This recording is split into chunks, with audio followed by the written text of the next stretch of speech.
All right, it is movie review time again, and tonight I just finished watching The Wrath of Becky.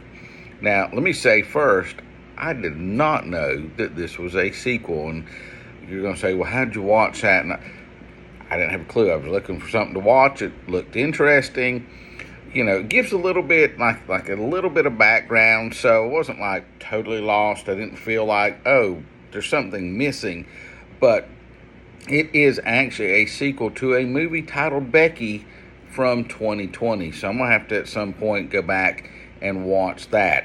I don't think, again, it's going to be an issue. But anyway, in this version or this part of the story, we learn, or probably learned it in part one, that Becky was in the foster care system, and she ends up going into a house. She runs away, and she ends up hitchhiking, gets picked up by this lady, and ends up living with her.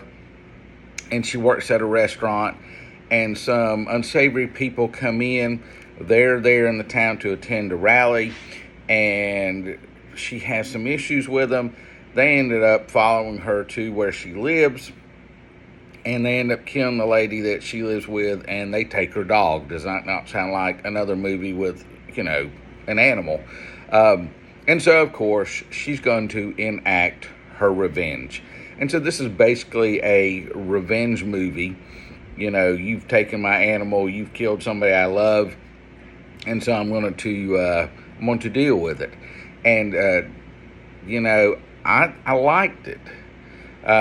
Lulu Wilson plays Becky, and I thought she did a really, really good job. But I'll tell you the person that surprised me the most, and I wrote the name down so that I can remember the order, and that is Sean William Scott. He plays one of the heavy bad guys in this movie, and if you know who I'm talking about, he is, to me, most famous for the American Pie movies where he played Stifler. And let me tell you, this is a total reverse of that character. I mean, nothing like Stifler from the American Pie movies. And I really liked how he played this character because it's such a polar opposite. So it really, really surprised me. It took me a second or two because I didn't look at really the credits to see who was in there. It took me a second or two, and when I realized who it was, I was like, oh my gosh, he is really, expanding his acting chops and showing growth that, he can play more than just this character. So, The Wrath of Becky, I'm going to give 4.5 out of 5 stars.